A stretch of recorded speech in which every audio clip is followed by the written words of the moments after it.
നമസ്കാരം. 1BM ന്യൂസിലേക്ക് വിശദമായി. വയനാട് കള്ളാടി മണ്ണിടിച്ചിൽ ദുരന്തത്തിൽ മരണമാറായി. ഇന്ന് രാവിലെ നടത്തിയ തെരച്ചിലാണ് 3 പേരുടെ മൃതദേഹം കണ്ടെത്തിയത്. മൃതദേഹങ്ങൾ തിരിച്ചറിഞ്ഞു. കാണാതായ 2 പേർക്കായുള്ള തിരച്ചിൽ തുടരുകയാണ്. പ്രതിപക്ഷ നേതാവ് പിണറായി വിജയൻ ദുരന്ത സ്ഥലം സന്ദർശിച്ചു.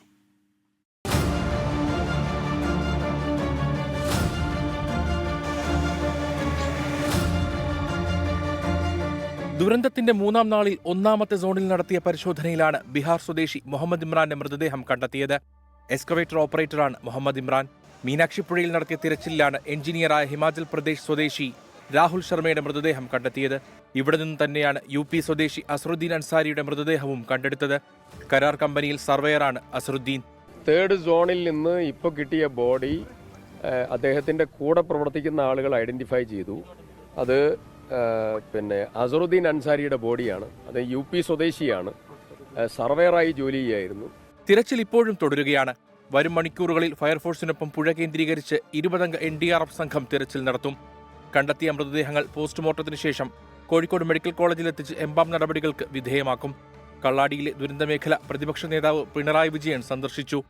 ദുരിതാശ്വാസ ക്യാമ്പിലും പരിക്കേറ്റ് മേപ്പാടി വിംസ് ആശുപത്രിയിൽ കഴിയുന്നവരെയും പ്രതിപക്ഷ നേതാവ് സന്ദർശിച്ചു. 24 വയനാട്. വയനാട് തുരങ്കപാത പദ്ധതി ഉപേക്ഷിക്കില്ലെന്ന് വ്യക്തമാക്കി സർക്കാർ. കള്ളാടിയിലെ മണ്ണിടിച്ചിലിനെ തുടർന്നുണ്ടായ ആശങ്കകൾക്കിടയിലാണ് പൊതുമരാമത്ത് വകുപ്പ് മന്ത്രി PK ബഷീർ നിലപാട് വ്യക്തമാക്കിയത്. നിർമ്മാണ പ്രവർത്തനങ്ങളിൽ സുരക്ഷയ്ക്ക് പ്രാധാന്യം നൽകുമെന്ന് മന്ത്രി പറഞ്ഞു. തുരങ്കപാത പദ്ധതി ഉപേക്ഷിക്കുക എന്നത് ശരിയായ സമീപനമല്ല എന്നാണ് CPIM നിലപാട്. മണ്ണിടിച്ചിലിന്റെ പശ്ചാത്തലത്തിൽ തുരങ്ക നിർമ്മാണ പ്രവൃത്തികൾ തൽക്കാലം നിർത്തിവച്ചിരിക്കുകയാണ്. വിശദമായ പരിശോധനകൾക്ക് ശേഷമേ നിർമ്മാണം പുനരാരംഭിക്കൂവെന്നാണ് കഴിഞ്ഞ ദിവസം മുഖ്യമന്ത്രി വ്യക്തമാക്കിയത്. എന്നാൽ പദ്ധതി ഉപേക്ഷിക്കില്ല. സുരക്ഷയ്ക്ക് പ്രാധാന്യം നൽകുമെന്നാണ് സർക്കാർ നിലപാട്. സർക്കാർ നിയോഗിക്കുന്ന വിദഗ്ധ സമിതി എല്ലാ കാര്യങ്ങളും പരിശോധിക്കുമെന്ന് പൊതുമരാമത്ത് മന്ത്രി PK ബഷീർ. നമ്മൾ ഒരു പാത നിർമ്മാണം നിർത്തിവെക്കുക എന്നുള്ളതല്ല ഉദ്ദേശം. സുരക്ഷ അതാണ് ഇതിന് മെയിൻ ഘടകം. അതെല്ലാം പരിശോധിച്ചിട്ട് എങ്ങനെ അത് മുന്നോട്ട് കൊണ്ടുപോകണമെന്നുള്ളതാണ്. അല്ലാതെ ഒരു പദ്ധതി ഉപേക്ഷിക്കുന്ന ഒരു പ്രവണത സർക്കാരിന്റെ ഭാഗത്തു നിന്നില്ല. പദ്ധതി ഉപേക്ഷിക്കരുതെന്നാണ് CPIM നിലപാടും. കൃത്യമായ ആസൂത്രണത്തിലും മുൻകരുതലിലുമാണ് പദ്ധതി തയ്യാറാക്കിയതെന്ന് നേതാക്കൾ. ഫലപ്രദമായ രീതിയിൽ പ്രൊജക്റ്റ് കൈകാര്യം ചെയ്യണം എന്നുള്ളതാണ് ഞങ്ങൾക്ക് അത് സംബന്ധിച്ച് ചൂണ്ടിക്കാണിക്കാനുള്ളത്. ഇതിന്റെ മറവിൽ പ്രൊജക്റ്റ് അവസാനിപ്പിക്കുക എന്നുള്ള നിലപാട് സ്വീകരിക്കുന്നത് ശരിയായ സമീപനമായിരിക്കില്ല. ദുരന്തവുമായി ബന്ധപ്പെട്ട് സർക്കാർ ഇരട്ട അന്വേഷണം പ്രഖ്യാപിച്ചിരുന്നു. ദുരന്തവും കേന്ദ്ര നിർദ്ദേശങ്ങൾ കരാർ കമ്പനി പാലിച്ചു എന്നതും വെവ്വേറെ അന്വേഷിക്കും. എന്നാൽ അന്വേഷണ ഏജൻസിയെ ഇതുവരെ പ്രഖ്യാപിച്ചിട്ടില്ല. 24 വയനാട്.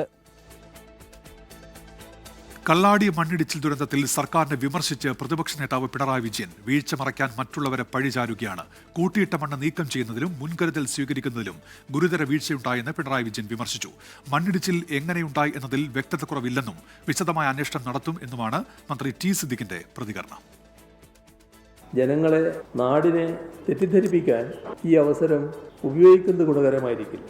ചില ശ്രമങ്ങൾ സർക്കാർ തലത്തിൽ തന്നെ നടക്കുന്നുവെന്നാണ് കാണുന്നത്. ഈ കൂട്ടിയിട്ട മണ്ണ് നീക്കം ചെയ്യണം എന്ന് നേരത്തെ തന്നെ തീരുമാനിച്ചിട്ടുണ്ട്.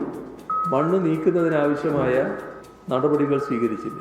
സർക്കാർ സംവിധാനത്തിൽ ഒരു ക്ലാരിറ്റി കുറവുമില്ല. പ്രാഥമികമായിട്ടുള്ള വിവരങ്ങൾ ഞങ്ങൾ ആ സമയത്ത് സംസാരിച്ചിട്ടുണ്ട്. സർക്കാർ ഒരു എൻക്വയറി പ്രഖ്യാപിച്ചു. ആ എൻക്വയറി റിപ്പോർട്ട് മുമ്പിലോട്ട് വരികയാണ്. ആ എൻക്വയറി റിപ്പോർട്ട് വരുമ്പോൾ ആ എൻക്വയറി സയൻറ്റിഫിക്കലി, ടെക്നിക്കലി ഏറ്റവും നല്ല ആധികാരികമായിട്ടുള്ള ഒരു ഇൻറ്റഗ്രിറ്റി റിപ്പോർട്ടായി. ആ റിപ്പോർട്ടിൻ്റെ അടിസ്ഥാനത്തിൽ തുടർ നടപടികൾ സർക്കാർ സ്വീകരിക്കും. PSC പരീക്ഷാ ക്രമക്കേടിൽ അന്വേഷണം ക്രൈംബ്രാഞ്ചിന് നൽകി സർക്കാർ ഉത്തരവ്. അന്വേഷണം നടത്തി സമയബന്ധിതമായി സർക്കാർ റിപ്പോർട്ട് സമർപ്പിക്കണം എന്നാണ് നിർദ്ദേശം. വിവാദത്തിൽ PSC ആസ്ഥാനത്തേക്ക് യൂത്ത് കോൺഗ്രസ് നടത്തിയ മിന്നൽ പ്രതിഷേധത്തിൽ സംഘർഷമുണ്ടായി. PSCയുടെ പരീക്ഷാ നടത്തിപ്പുമായി ബന്ധപ്പെട്ട് അടുത്ത കാലത്തുണ്ടായ ആരോപണങ്ങൾ സമഗ്രമായി അന്വേഷിക്കണമെന്നാണ് ആഭ്യന്തര വകുപ്പിന്റെ ഉത്തരവ്. ഇന്നലെയാണ് അന്വേഷണം ക്രൈംബ്രാഞ്ചിനെ ഏൽപ്പിക്കാൻ മന്ത്രിസഭായോഗം തീരുമാനിച്ചത്. IG അജിതാ ബീഗത്തിന്റെ നേതൃത്വത്തിലുള്ള സംഘമാണ് ക്രമക്കേട് അന്വേഷിക്കുക. വിവാദത്തിൽ PSC ആസ്ഥാനത്തേക്ക് യൂത്ത് കോൺഗ്രസ് പ്രവർത്തകർ പ്രതിഷേധ മാർച്ച് നടത്തി.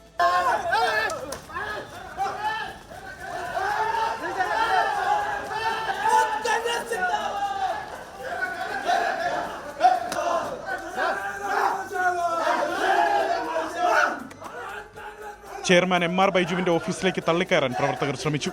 PSCയിലെ സുരക്ഷാ ജീവനക്കാരുമായി വാക്കേറ്റവും കയ്യാങ്കളിയും ഉണ്ടായി.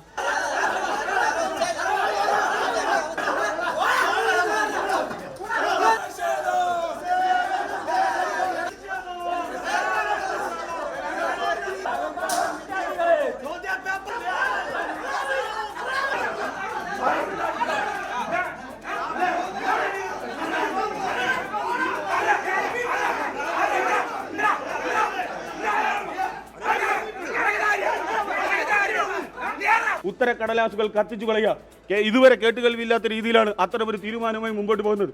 അത് കത്തിക്കാൻ തീരുമാനമെടുത്തതോടുകൂടി തന്നെ കേരളത്തിലെ ജനങ്ങൾക്ക് മുഴുവൻ മനസ്സിലായി അത് തെളിവുകളെ നശിപ്പിക്കുന്നതിന് വേണ്ടിയാണ്.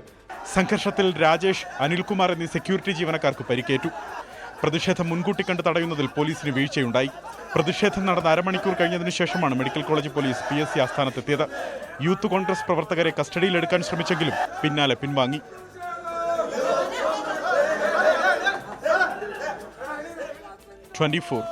തിരുവനന്തപുരം. തിരുവനന്തപുരം കോർപ്പറേഷനിലെ BJP കൗൺസിലർ R. സുഗതന് ഇടക്കാല ജാമ്യം. നെടുമങ്ങാട് മജിസ്ട്രേറ്റ് കോടതിയാണ് 2 കേസുകളിൽ ജാമ്യം അനുവദിച്ചത്. കാപ്പ കേസിൽ ജാമ്യമില്ലാത്തതിനാൽ R. സുഗതന് പുറത്തിറങ്ങാൻ കഴിയില്ല. ഹൈക്കോടതിയുടെ കൂടി ഉത്തരവ് വന്നാൽ സുഗതന് സത്യപ്രതിജ്ഞ ചെയ്യാൻ കഴിയുമെന്ന് മേയർ VV രാജേഷ് 24നോട് പറഞ്ഞു. നെടുമങ്ങാട് കോടതിയുടെ പരിധിയിലുള്ള 2 കേസുകളിലാണ് നിലവിൽ വാഴോട്ടുകോണം കൗൺസിലർ R. സുഗതന് ഇടക്കാല ജാമ്യം അനുവദിച്ചിരിക്കുന്നത്. ഉത്സവപ്പറമ്പിലെ സംഘർഷത്തിനിടെയുണ്ടായ വധശ്രമവും കാപ്പ കേസിൽ അറസ്റ്റ് ചെയ്യാനെത്തിയ പോലീസ് ഉദ്യോഗസ്ഥരെ ആക്രമിച്ചതുമാണ് 2 കേസുകൾ. ജൂലൈ 13 വൈകിട്ട് 5 മണി മുതൽ ജൂലൈ 14 രാത്രി 9 മണി വരെയാണ് സമയപരിധി. എന്നാൽ പുറത്തിറങ്ങാൻ സുഗതന് കാപ്പ കേസിൽ കൂടി ജാമ്യം ലഭിക്കേണ്ടതുണ്ട്. സത്യപ്രതിജ്ഞ ചെയ്യാൻ ഹൈക്കോടതിയുടെ ഇടക്കാല ഉത്തരവ് ലഭിച്ചാൽ മതിയെന്ന Thiruvananthapuram corporation mayor VV Rajesh. ഇപ്പോൾ ജാമ്യം കിട്ടിയത് ഇപ്പോഴത്തെ ഈ സ്റ്റേജിൽ ജാമ്യം അനുവദിച്ചു. ഇനി ഹൈക്കോടതി എന്ത് പറയണമെന്ന് നോക്കട്ടെ. ഹൈക്കോടതിയുടെ ഉത്തരവ് കൂടെ വന്നാൽ മാത്രമേ അദ്ദേഹത്തിന് സത്യപ്രതിജ്ഞ ചെയ്യാൻ വേണ്ടി വരാൻ സാധിക്കുകയുള്ളൂ. അപ്പോൾ ഹൈക്കോടതിയുടെ ഉത്തരവ് കൂടെ വന്നു കഴിഞ്ഞ് അനുകൂലമാണെന്നുണ്ടെങ്കിൽ അദ്ദേഹം സത്യപ്രതിജ്ഞ ചെയ്യാൻ സാധിക്കും പറഞ്ഞ സമയത്തിനുള്ളിൽ. അതേസമയം കാപ്പ പിൻവലിക്കണമെന്ന ആവശ്യം കഴിഞ്ഞ ദിവസം കാപ്പ ഉപദേശക സമിതി തള്ളിയിരുന്നു. തടങ്കലിൽ തുടരണമെന്നും തിരുവനന്തപുരം ജില്ലയിൽ പ്രവേശിക്കരുതെന്നുമായിരുന്നു ഉത്തരവ്. ഇത് BJPക്ക് പ്രതികൂലമാകും. വീണ്ടും സത്യപ്രതിജ്ഞ ചെയ്യാൻ ഇനി 2 ആഴ്ച സമയമാണ് R. സുഗതന് മുന്നിലുള്ളത്. 24 തിരുവനന്തപുരം.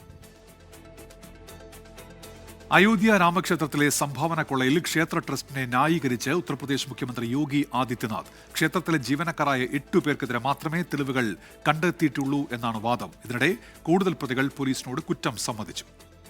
അയോധ്യ രാമക്ഷേത്രത്തിലെ സംഭാവന കൊള്ളയിൽ പ്രത്യേക സംഘത്തിന്റെ അന്വേഷണം പുരോഗമിക്കുന്നതിനിടെയാണ് രാമജന്മഭൂമി തീർത്ഥക്ഷേത്ര ട്രസ്റ്റിനെ മുഖ്യമന്ത്രി യോഗി ആദിത്യനാഥ് ന്യായീകരിച്ചത്. വഴിപാടെണ്ണുന്നതിൽ 150ഓളം ജീവനക്കാർ ഏർപ്പെട്ടിട്ടുണ്ട്. ഇതിൽ 8 പേർക്കെതിരെ മാത്രമാണ് തെളിവുകൾ കണ്ടെത്തിയിട്ടുള്ളൂവെന്നും ഉത്തർപ്രദേശ് മുഖ്യമന്ത്രി.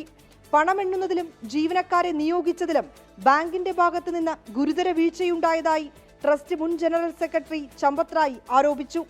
അന്വേഷണ സംഘത്തിന്റെ ചോദ്യം ചെയ്യലിൽ പ്രതികളായ അനുകൽപ് മിശ്ര, ലവ്കുഷ് മിശ്ര, കരുണേഷ് പാണ്ഡെ എന്നിവർ സംഭാവനാ ക്രമക്കേട് നടത്തിയതായി സമ്മതിച്ചു. തട്ടിപ്പ് നടത്തിയ പണം പങ്കിട്ട സ്ഥലത്തടക്കം പ്രതികളെ എത്തിച്ച് അന്വേഷണ സംഘം വിവരങ്ങൾ തേടി.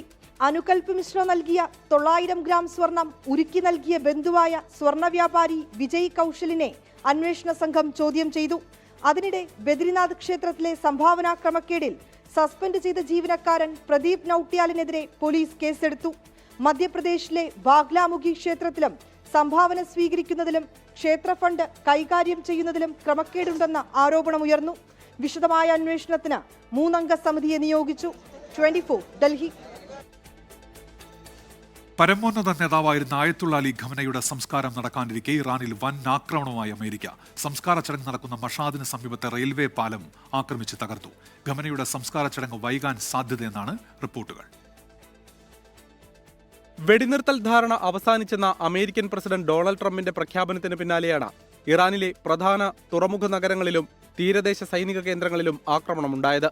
Bandar Abbas, Chabahar, Konarak, Sirik, Bushehr, Abu Musa island എന്നിവിടങ്ങളിൽ ശക്തമായ സ്ഫോടനങ്ങൾ റിപ്പോർട്ട് ചെയ്തു. ചബഹാറിലെ മാരിടൈം ട്രാഫിക് കൺട്രോൾ ടവർ, ഡിപ്പോകൾ ഉൾപ്പെടെയുള്ളവ ആക്രമണത്തിൽ തകർന്നു. കുവൈത്തിലെയും ബഹ്റൈനിലെയും അമേരിക്കൻ സൈനിക താവളങ്ങളിലേക്ക് ഇറാന്റെ പ്രത്യാക്രമണമുണ്ടായി. ഹോർമുസിൽ 20 പടക്കപ്പലുകൾ പട്രോളിംഗിന് വിന്യസിച്ചതായി അമേരിക്കൻ സെൻട്രൽ കമാൻഡ് വ്യക്തമാക്കി. അലക്ഷ്യമായി അലഞ്ഞാൽ ആഴങ്ങളിലേക്ക് താഴുമെന്നാണ് Iran parliament speaker Mohammad Bagher ഗാലിബാഫിന്റെ മുന്നറിയിപ്പ്. ഹോർമുസ് നിയന്ത്രിക്കുന്നത് ഇറാനാണെന്നും അമേരിക്കയുടെ ഭീഷണികളല്ലെന്നും ഗാലിബാഫ് കൂട്ടിച്ചേർത്തു. കൊല്ലപ്പെട്ട ഇറാന്റെ മുൻ പരമോന്നത നേതാവ് അലി ഖമനയുടെ ഖബറടക്കം ഇന്ന് മഷാദിൽ നടക്കും. കനത്ത സുരക്ഷയിലാണ് സംസ്കാര ചടങ്ങുകൾ. പശ്ചിമേഷ്യയിൽ സംഘർഷം മുറുകുന്നതിനിടെ എണ്ണവില കുത്തനെ ഉയർന്നു. ബ്രെൻ ക്രൂഡിന്റെ വില ബാരലിന് $78.43 മേലെ എത്തി. International desk 24. Kozhikode railway station പ്ലാറ്റ്ഫോമിലേക്ക് കെട്ടിടം തകർന്നു വീണ അപകടം. 2ാമത്തെ പ്ലാറ്റ്ഫോമിലാണ് അപകടമുണ്ടായത്. പ്ലാറ്റ്ഫോമിനും ട്രാക്കിനും ഇടയിലേക്കാണ് കെട്ടിടം തകർന്നു വീണത്. ആളപായമില്ല. രാവിലെ 11 മണിയോടെയാണ് സംഭവം. 1 നൂറ്റാണ്ട് പഴക്കമുള്ള കെട്ടിടമാണ് തകർന്നു വീണത്. 3 മാസം മുമ്പ് കെട്ടിടം അപകടത്തിലാണെന്ന് റെയിൽവേ കണ്ടെത്തിയിരുന്നു. വിള്ളൽ കണ്ടെത്തിയതിനെ തുടർന്ന് റെയിൽവേ ഉദ്യോഗസ്ഥർ കെട്ടിടം പരിശോധിക്കുന്നതിനിടയിലാണ് അപകടമുണ്ടായത്. പെട്ടെന്ന് ഭയങ്കര ആഘാതമായി. ഞാൻ ഇടിമുതൽ ആദ്യം വിചാരിച്ചു ഫുള്ള് ഇടിഞ്ഞങ്ങോട്ട് വിൽക്കണം മൊത്തം. അപ്പോൾ ഞാൻ അപ്പോൾ തന്നെ കണ്ടപ്പോൾ തന്നെ വേഗം ഒന്നിലേക്ക് ഓടി. അപ്പോൾ ഒരു ഡെലിവറി ബോയ് ആണ് ഓടി ഇങ്ങോട്ട് വരുന്നത്, ഇപ്പോൾ ഓടി വരുന്നത്. അപ്പോൾ നേരെ വിടാം. അപ്പോൾ ഉള്ളിൽ ആളൊന്നും ഇല്ലാന്നാണ് ആ സമയത്ത് തിരക്കുണ്ടാവാറില്ല. 2ാം പ്ലാറ്റ്ഫോമിൽ ഇന്നലെ നിർത്തിയിട്ട ട്രെയിനിന് മുകളിലേക്കാണ് കെട്ടിടാവശിഷ്ടങ്ങൾ പതിച്ചത്. പ്ലാറ്റ്ഫോമിൽ യാത്രക്കാർ ഉണ്ടാകാഞ്ഞതിനാൽ വൻ ദുരന്തമാണ് ഒഴിവായത്. വൈദ്യുതി ലൈൻ പൊട്ടിയതിനെ തുടർന്ന് 1, 2, 3 പ്ലാറ്റ്ഫോമുകളിലെ വൈദ്യുതി ഓഫാക്കി. ഫയർഫോഴ്സും പോലീസും എത്തി പരിശോധന നടത്തുകയാണ്.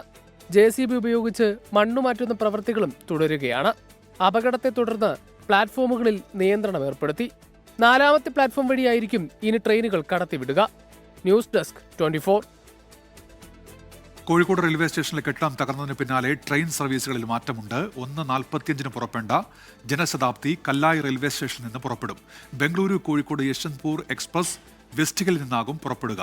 യാത്രക്കാർക്ക് കോഴിക്കോട് റെയിൽവേ സ്റ്റേഷനിൽ നിന്ന് കല്ലായി, വെസ്റ്റിഗിൽ എന്നിവിടങ്ങളിലേക്ക് ബസ്സുകൾ ഒരുക്കിയിട്ടുണ്ട്. വടക്കൻ കേരളത്തിൽ ഒറ്റപ്പെട്ട അതിശക്തമായ മഴയ്ക്ക് സാധ്യത. 9 ജില്ലകളിൽ മഴ മുന്നറിയിപ്പ്. മലപ്പുറം, കോഴിക്കോട്, വയനാട് ജില്ലകളിൽ ഓറഞ്ച് അലർട്ടാണ്. കോഴിക്കോട് മാവൂരിൽ വീടുകളിൽ വെള്ളം കയറി. വടക്കൻ കേരളത്തിൽ ഒറ്റപ്പെട്ട അതിശക്തമായ മഴയ്ക്കാണ് സാധ്യത. കോഴിക്കോട് 4 പഞ്ചായത്തുകളിൽ വെള്ളപ്പൊക്കമാണ്. മാവൂർ, പെരുവയൽ, ചാത്തമംഗലം, കൊടിയത്തൂർ പഞ്ചായത്തുകളിലാണ് വെള്ളപ്പൊക്കമുണ്ടായത്. ചാലിയാറും ഇരുവഴിഞ്ഞിപ്പുഴയും ചെറുപുഴയും കരകവിഞ്ഞു. കോഴിക്കോട് താമരശ്ശേരി ചുരത്തിൽ ഓടിക്കൊണ്ടിരുന്ന കാറിന് മുകളിലേക്ക് മരം ഒടിഞ്ഞു വീണു. കാറിലെ യാത്രക്കാരെ ആശുപത്രിയിലേക്ക് മാറ്റി. കോഴിക്കോട് അരീക്കാട് സ്റ്റീൽ കോംപ്ലക്സിന് സമീപം മരം വീണും അപകടമുണ്ടായി. കോഴിക്കോട് വേങ്ങേരിയിൽ വീടിന് മുകളിലേക്ക് മൺതിട്ട ഇടിഞ്ഞു. PV ഷെഫീഖിന്റെ വീട്ടിലേക്കാണ് മൺതിട്ട ഇടിഞ്ഞത്. തലനാരിഴയ്ക്കാണ് ഷെഫീഖ് രക്ഷപ്പെട്ടത്. പത്തനംതിട്ട ചെങ്ങറ സമരഭൂമിയിൽ മേൽക്കൂര തകർന്ന് അപകടമുണ്ടായി. അക്ഷയഭവനത്തിൽ അനിലിന്റെ വീടാണ് തകർന്നത്. 2 പേർക്ക് പരിക്കേറ്റു. മലപ്പുറം ജില്ലയിലും ശക്തമായ മഴയാണ്. മലയോര മേഖലകളിൽ ജാഗ്രതാ നിർദ്ദേശമുണ്ട്. News desk 24. ഉത്തരേന്ത്യൻ സംസ്ഥാനങ്ങളിൽ കനത്ത മഴ തുടരുകയാണ്. ഡൽഹിയിൽ റെഡ് അലർട്ട് പ്രഖ്യാപിച്ചു. ഹരിയാനയിലും പഞ്ചാബിലും ഓറഞ്ച് അലർട്ടാണ്. ഡൽഹിയിൽ കെട്ടിടം തകർന്നുണ്ടായ അപകടത്തിൽ 4 പേർ മരിച്ചു. ഹിമാചൽ പ്രദേശിൽ മഴക്കെടുതിയിൽ മരണം 9.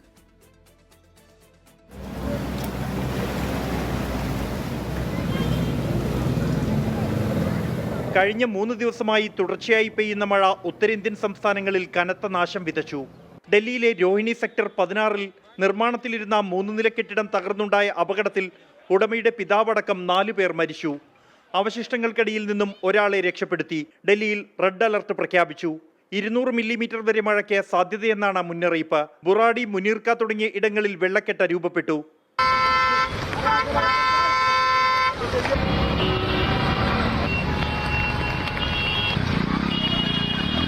ഗാസിയാബാദിൽ കനത്ത മഴയെ തുടർന്ന് വിദ്യാഭ്യാസ സ്ഥാപനങ്ങൾക്ക് അവധി പ്രഖ്യാപിച്ചു.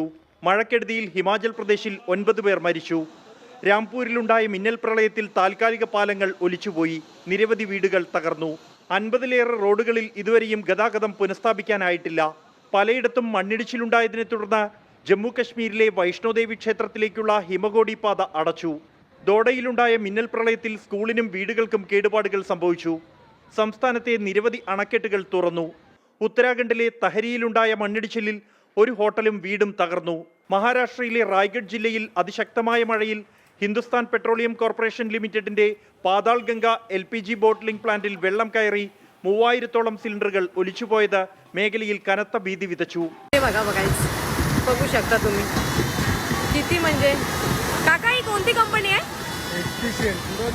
ലോനാവാല, മഹാബലേശ്വർ തുടങ്ങിയ പശ്ചിമഘട്ട മേഖലകളിൽ റെക്കോർഡ് മഴയാണ് കഴിഞ്ഞ ദിവസങ്ങളിൽ രേഖപ്പെടുത്തിയത്. പൂനെയിലെ പിപ്രി ചിഞ്ച്വാദിൽ മാലിന്യക്കൂമ്പാരം ഇടിഞ്ഞു വീണ കെട്ടിടം തകർന്ന സംഭവത്തിൽ ഒരു മൃതദേഹം കണ്ടെത്തി. കുടുങ്ങിക്കിടക്കുന്ന 8 പേർക്ക് വേണ്ടി രക്ഷാപ്രവർത്തനം തുടരുകയാണ്. 24 ഡൽഹി. അമേരിക്ക ആസ്ഥാനമായ കോറോ ഹെൽത്ത് കമ്പനിയിലെ കൂട്ടപ്പിരിച്ചുവിടലിൽ സർക്കാർ ഇടപെടലിന് നിർദ്ദേശം നൽകി ഹൈക്കോടതി. വിഷയത്തിൽ ഇടപെടാൻ സർക്കാരിന് ബാധ്യതയുണ്ടെന്ന് കോടതി വ്യക്തമാക്കി. ഇന്നും ജീവനക്കാർ എത്തിയെങ്കിലും ഓഫീസ് തുറക്കാൻ കമ്പനി അധികൃതർ തയ്യാറായില്ല. കോറോ ഹെൽത്ത് കമ്പനിയിലെ കൂട്ടപ്പിരിച്ചുവിടൽ ചർച്ചയിലൂടെ പരിഹാരം കണ്ടെത്തണമെന്നാണ് ഹൈക്കോടതിയുടെ നിർദ്ദേശം. നിലവിലെ ചട്ടങ്ങൾ പാലിച്ച് ചർച്ച നടത്തണം. ജില്ലാ ലേബർ ഓഫീസറുടെ തൽസ്ഥിതി തുടരണമെന്ന ഉത്തരവ് നിർബന്ധിത ഉത്തരവല്ലെന്നും സർക്കാരിന് വിഷയത്തിൽ ഇടപെടാൻ ബാധ്യതയുണ്ടെന്നുമാണ് ഹൈക്കോടതി പറഞ്ഞത്. ഇതിനിടയിൽ പതിവ് പോലെ ജീവനക്കാർ ഇന്നും ഓഫീസിലെത്തി. എന്നാൽ ഓഫീസ് തുറന്നുകൊടുത്തില്ല. ജീവനക്കാർ ഹാജർ രേഖപ്പെടുത്തി തിരികെ മടങ്ങി. കമ്പനിയുടെ നിഷേധാത്മക നിലപാടിൽ ആശങ്കയിലാണ് ജീവനക്കാർ. നടന്നത് മനുഷ്യത്വരഹിതമായ പ്രവൃത്തിയാണെന്ന് ചൂണ്ടിക്കാണിച്ച കമ്പനിയിലേക്ക് CITUവും INTUCയും പ്രതിഷേധ മാർച്ച് സംഘടിപ്പിച്ചു. കമ്പനിക്കെതിരെ പോലീസ് കേസെടുക്കണമെന്നും എല്ലാ IT സ്ഥാപനങ്ങളിലും യൂണിയനുകൾ ആരംഭിക്കുന്ന കാര്യം ആലോചിക്കുമെന്നും മുൻ തൊഴിൽ മന്ത്രി കൂടിയായ V. ശിവൻകുട്ടി പറഞ്ഞു. വരുന്ന തൊഴിലാളികളെ പേപ്പറിൽ ഒപ്പിട്ട് വാങ്ങിയ ശേഷം ഇവരെ പറഞ്ഞുവിടുക എന്നുള്ള നടപടിയാണ് സ്വീകരിച്ചിരിക്കുന്നത്. അതൊന്നും തൊഴിൽ നിയമങ്ങളിൽ പറയുന്ന കാര്യം മാത്രമല്ല, തൊഴിലാളി വിരുദ്ധ നടപടി കൂടിയാണ്. നടന്നത് നീതി നിഷേധമെന്ന INTUC നേതാവ് R. ചന്ദ്രശേഖരൻ. നാളെയാണ് മന്ത്രി ബിന്ദു കൃഷ്ണയുടെ നേതൃത്വത്തിൽ കൊച്ചിയിൽ വെച്ച് ചർച്ച നടക്കുന്നത്. എന്നാൽ കമ്പനി പ്രതിനിധികൾ പങ്കെടുക്കുമോ എന്നതിന് ഉറപ്പില്ല. ചർച്ചയ്ക്കെത്തിയില്ലെങ്കിൽ നിയമ നടപടി സ്വീകരിക്കാനാണ് സർക്കാരിന്റെ നീക്കം. 24 കൊച്ചി. ഉസ്ബെക്കിസ്ഥാനിൽ കൊല്ലപ്പെട്ട ആലപ്പുഴ സ്വദേശിയായ മെഡിക്കൽ വിദ്യാർത്ഥിനി സാവരിയ ബസന്ത് നേരിട്ട അതിക്രൂരമർദ്ദനം. ഇൻക്വസ്റ്റിൽ ശരീരമാസകലം മുറിവുകളും ചതവുകളും കണ്ടെത്തി. ആഞ്ഞു ചവിട്ടിയതിന്റെ ലക്ഷണങ്ങളും ശരീരത്തിലുണ്ട്. പ്രതി സദറുൽ അനം സാവരിയെ മതപരിവർത്തനം നടത്താൻ ശ്രമിച്ചെന്ന് സഹപാഠികൾ പോലീസിന് മൊഴി നൽകിയെന്നാണ് ബന്ധുക്കൾ പറയുന്നത്.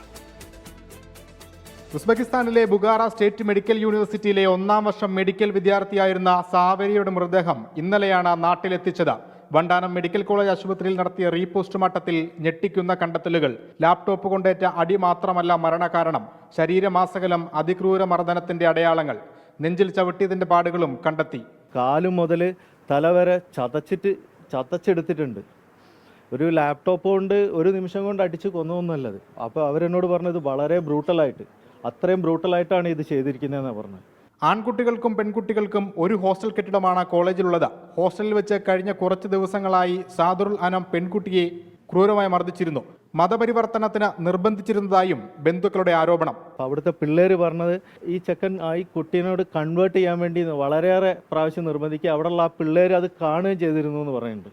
മതപരിവർത്തനത്തിന് വേണ്ടിയിട്ട് പറഞ്ഞിരുന്നു. അവൾ സമ്മതിച്ചില്ല. ഈ ലാസ്റ്റ് സമയത്തേക്ക് പിന്നെ എന്താ ഉണ്ടായെന്നൊന്നും ആർക്കും അറിയില്ല എന്നാണ് ആ പിള്ളേർ പറഞ്ഞത്. പ്രതി സാദറുൽ അനത്തിനെതിരെ ഹരിപ്പാട് പോലീസും കേസെടുത്തിട്ടുണ്ട്. നിലവിൽ ഉസ്ബെക്കിസ്ഥാനിലെ ബുഖാറ പോലീസിന്റെ കസ്റ്റഡിയിലാണ് പ്രതി. ഇന്ത്യയും ഉസ്ബെക്കിസ്ഥാനും തമ്മിൽ കുറ്റവാളി കൈമാറ്റ കരാർ നിലവിലുണ്ട്. പ്രതിയെ കൈമാറണമെങ്കിൽ ഉസ്ബെക്കിസ്ഥാനിലെ പ്രാദേശിക അന്വേഷണവും കോടതി നടപടികളും പൂർത്തിയാക്കണമെന്നാണ് സൂചന. നടപടികൾ വേഗത്തിലാക്കാൻ KC വേണുഗോപാൽ MP ഇടപെടും. 24 ആലപ്പുഴ. എയിംസിന് വേണ്ടി 10 സ്ഥലങ്ങൾ കണ്ടെത്തി കേന്ദ്ര സർക്കാരിനെ അറിയിച്ച് സംസ്ഥാന ആരോഗ്യവകുപ്പ്. തിരുവനന്തപുരം, കോഴിക്കോട്, കോട്ടയം അടക്കമുള്ള ജില്ലകളിലെ 10 സ്ഥലങ്ങൾ കണ്ടെത്തിയെന്ന് കേന്ദ്രത്തെ അറിയിച്ചു. എയിംസിന് വേണ്ടി ഫീസിബിലിറ്റി സ്റ്റഡി വേഗത്തിലാക്കണമെന്ന് കേന്ദ്രത്തോട് സംസ്ഥാനം കത്തിലൂടെ ആവശ്യപ്പെട്ടു. ആരോഗ്യമന്ത്രിയുടെ നേതൃത്വത്തിൽ MLA-മാരുടെയും MP-മാരുടെയും സാന്നിധ്യത്തിൽ യോഗം ചേർന്നതിന് പിന്നാലെയാണ് എയിംസുമായി ബന്ധപ്പെട്ട കാര്യം കേന്ദ്രത്തെ അറിയിച്ചത്.